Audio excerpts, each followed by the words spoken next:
Bienvenidos, Fright fans, and welcome to the horror show. I am Jaime En Fuego, here to present a special encore presentation that originally in 2015 was seen on my then YouTube channel, Jaime En Fuego, which was for a program called ENFUEGOTAINMENT that is in the process of a relaunch. But we thought that for the month of October, the best thing that we could do was bring the entire series coverage of the 1980s and 90s Tales from the Crypt HBO television show over to the horror show, show it to a larger audience so that they can appreciate all of the hard work. Man, did I bust my ass for that month or so, getting every single one of the 93 episodes done and reviewed and spoken about. We did a little of my little trope at the time, which was Bueno, Malo, Feo, which is a good episode, a bad episode, and an ugly episode. I am taking these 3 at a time, and then also a special 3-episode final edition covering all 3 of the films. Yes, there are in fact 3 films. So join me here as we jump into a little bit of a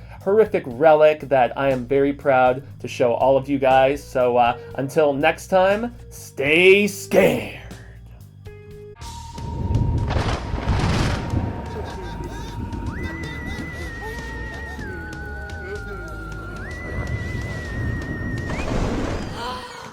Hola, boys and ghouls! You have Jaime En Fuego here. That's right, yours truly, the headmaster and the showrunner for ENFUEGOTAINMENT, where I cover the hottest entertainment with an edge. And for the entire duration of October, I have been doing something so very exciting for me, because I have been covering the entire series of Tales from the Crypt. That's right, there are 31 days in this lovely month of October, and there are 93 episodes of Tales from the Crypt. So, hey, covering the Bueno, the Malo, and the Feo, as I always do, made perfect sense, right? 3 episodes a day, get through the entire series in a month, I know. An arduous task, but still one that I had to undertake. You know, it's one of my favorite shows of all time. I love anthology horror, but most notably Tales from the Crypt, for the sheer fact that unlike Twilight Zone, Outer Limits, even stuff like Monsters and Tales from the Dark Side, Tales from the Crypt really cranked it to 11. Yeah, that's right. And yes, cranking it to 11 is what we did in the previous episode, and this is episode 12. That's right, the 12th part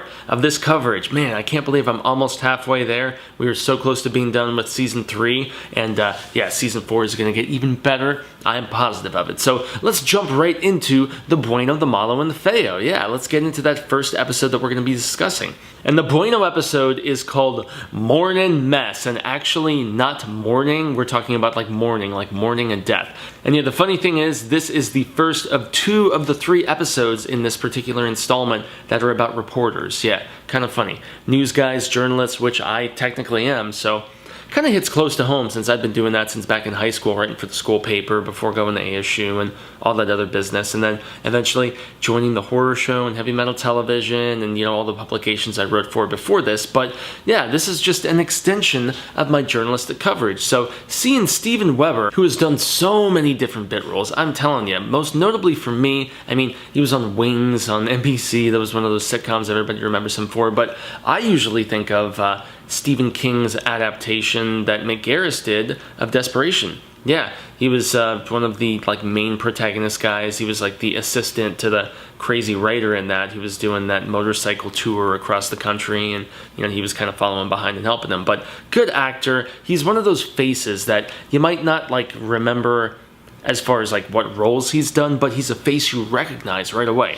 And so he's kind of a sleazeball reporter. You know, he uses women, he drinks too much, he's not on time, and ends up getting fired. But he's covering this story right before he gets kicked off of this this evening publication, where there's these homeless people disappearing, and he's basically trying to figure out what connection does this have with this new society that's allegedly supposed to be helping out and bury the homeless and giving them a proper burial. And it seems very shady. I'm sure if you guys are familiar with Tales from the Crypt and the way storylines kind of go, you can probably guess where this might be going. But this was actually one that I had not seen when I was a kid, and maybe I saw bits and pieces or something, but it was not one that I remembered. And the acting is great from Weber throughout. And then you've also got Manny Cotto, or Cotto, I'm not sure, I'm probably mispronouncing that, but he was the guy who screenplayed and directed this, and he was behind everything silly from Dr. Giggles to actually doing an entire season of Dexter, you know, so he's got a little bit of both sides of the spectrum, but very talented, very awesome, and I gotta say, an incredible director. So yeah, this was the bueno for me, hands down. It was bloodier, it was stranger, and it kept me guessing, top notch. Next up we have the MALO, yeah, that's right, and unfortunately it's the return of Walter Hill, who's one of the executive producers on the show. He directed the very first season, or excuse me, the very first episode that they ever showed of the show, which was called The Man Who Was Death.